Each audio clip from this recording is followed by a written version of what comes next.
दवाई इस्तेमाल किए बगैर किस तरीके से हम टेंशन, एंजाइटी, डिप्रेशन जैसी ये नफ्सियाती सूरत हाल को कंट्रोल कर सकते हैं, इस हवाले से चंद मुफीद मशवरे सुनिए। Number 1, when you are experiencing anxiety, don't leave that situation which is creating that anxiety. जिस सूरत हाल की वजह से आप पर एंजाइटी आ रही है, उस सूरत हाल को छोड़ के ना भागें, otherwise anxiety will control you. वरना क्या होगा कि वो एंजाइटी आपको कंट्रोल करेगी, जबकि आपने एंजाइटी को कंट्रोल करना। एंजाइटी क्या होती है? It is an anticipation of future concern. इससे मुराद ये कि मुस्तकबिल में होने वाले किसी वाक़े की वजह से आप डरे हुए हैं, और ये डर फिर क्या करता है? आपके मसल्स में अकड़ाव पैदा कर रहा है, दिल की धड़कन तेज हो रही है, आप कांप रहे हैं, आपको पसीने आ रहे हैं, आप नर्वस हो रहे हैं, नाउमीदी छा रही है, हेल्पलेसनेस, मेरी तो कोई मदद ही नहीं करेगा, मैं अकेला रह गया हूं। ये कैफियत एंजाइटी की है और बहुत से लोगों ने इसको एक्सपीरियंस किया होगा। और दूसरा तरीका है ब्रीदिंग। सांस लेने का एक खास मेथड है। इस तरीके से आपने 2 मिनट सांस लेना है दिन में 3 मरतबा, और इसका असर बड़ी से बड़ी दवाई से भी ज्यादा इंपैक्टफुल है, ज्यादा जबरदस्त है। तरीका क्या, गौर से सुनिए। आपने 5 सेकंड तक इनहेल करना है, हवा को 5 सेकंड अंदर लेके जाना है यूं, और फिर 1.5 सेकंड तक सांस रोक के रखना है, और फिर 9 सेकंड में ये सांस बाहर निकालना है, आहिस्ता आहिस्ता 9 सेकंड में बाहर जाए। 5 सेकंड में अंदर गया था, 1.5 सेकंड रुका रहा, और 9 सेकंड में बाहर जाएगा। अब ये 15 सेकंड हो गए, और 15 सेकंड हो गए तो 1 मिनट में 4 दफा हो गया, और 2 मिनट में 8 दफा हो गया। और आपने दिन में 3 मरतबा ये काम करना है। यकीन कीजिए, पुरसकून जगह पर ये एक्सरसाइज करके देखें, आजमाया हुआ तजर्बा है, आप ऐसे हल्के फुल्के हो जाएंगे। And this breathing exercise will release you from that condition of anxiety. Number 3, bad, mad, sad thoughts, ये बुरी, मायूसी वाली, नाउमीदी वाली जितनी भी सोचें आ रही हैं, इन्हें एक जगह पे लिख लें। नंबर 4, अब इस लिखे हुए को पढ़ें। यानी आपको एक सोच आए कि ये जिन बातों की वजह से इतना परेशान हो रहा हूं मैं, क्या वाकई इन बातों की ऐसी हैसियत है कि मैं परेशान हूं?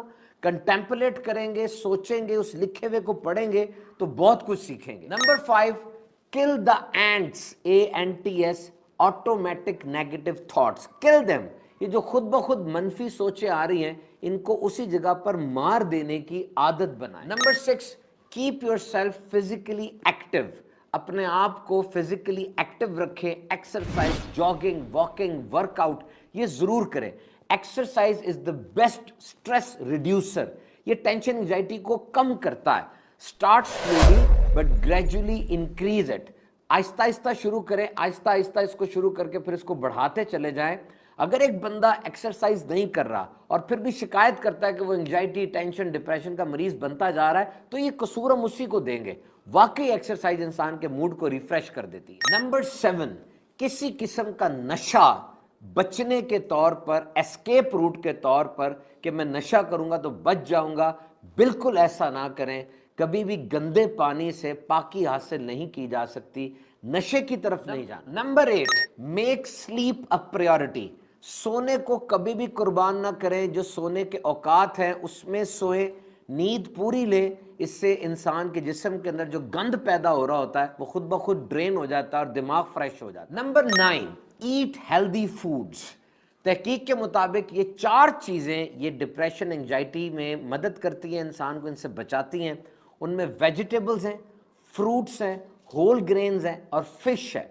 ये 4 चीज़ें ऐसी हैं, जब आप इनको खाएंगे और इससे आपके जिस्म को भी तवानाई मिलेगी और आपके अंदर ये नफ्सियाती बीमारियां भी कम हो। नंबर 10, आइडेंटिफाई ट्रिगर्स, यानी वो चीज़ें जो आपके अंदर ये सूरत हाल पैदा करती हैं। वो कौन सी सूरत हाल है, वो कौन सा इंसान है, वो कौन सा ड्रामा है, वो कौन सा फेसबुक का पेज है, वो कौन सी सूरत हाल है कि जब आप उसे देखते हैं, उधर जाते हैं, तो आपके अंदर ऐसी कैफियत पैदा होती है, मायूसी की, नाउमीदी की, फिर जो बढ़ते बढ़ते आपको बहुत ख़राब कर देती हैं। आइडेंटिफाई द ट्रिगर, उस ट्रिगर को आइडेंटिफाई करें, उसकी निशानदेही करें और उसको शुरू ही ना होने दें। Number 11, socialize, try to socialize. हमें इस बात का अंदाजा है कि इस किस्म के लोग दूसरों से मिलते हुए घबराते हैं, दूसरों से मिलते हुए उनको पसीने आते हैं और उनको अच्छा नहीं लगता, ट्राई टू सोशलाइज। लेकिन अगर आप शुरू में इस बात पे काबू पा लेते हैं, लोगों से मिलते हैं, सलाम दुआ करते हैं, उनसे हाल अहवाल पूछते हैं, अपना आप शेयर करते हैं, तो ये चीज़ बड़ी अच्छी है। थोड़ी तकलीफ होगी लेकिन अच्छे दोस्त आपको मिल जाएंगे आहिस्ता आहिस्ता, और you will become a social person. ये बहुत ज़रूरी है। Number 12, learn about your disorder.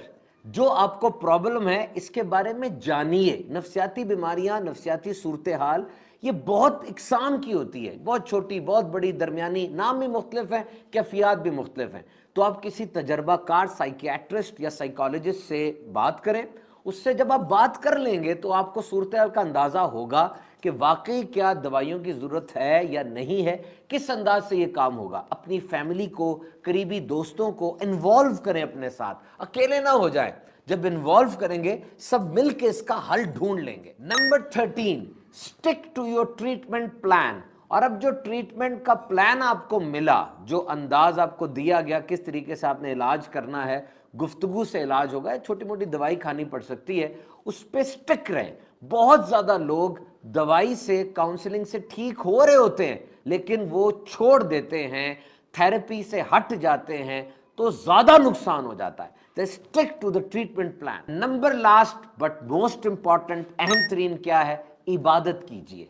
नमाज में खुशू खुजू इख्तियार कीजिए, दुरूद सलाम की कसरत कीजिए, और मस्जिद में दिल लगाइए, कोई जिक्र कीजिए, मुस्तकिल तौर पे जिक्र कीजिए। और जब भी ये काम करें तो माइंडफुल एक्टिविटी के साथ करें।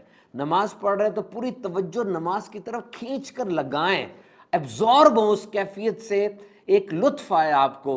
और जब आप इस तरीके से तमाम सोचों को हटाकर एक जगह तवज्जो मरकूज करेंगे, अल्लाह ताला की याद में दिल लगाएंगे, नबी पाक सल्लल्लाहु अलैहि वसल्लम पर दुरूद सलाम की कसरत करेंगे, देखिएगा इसके कितने ज़बरदस्त रिजल्ट्स आते हैं।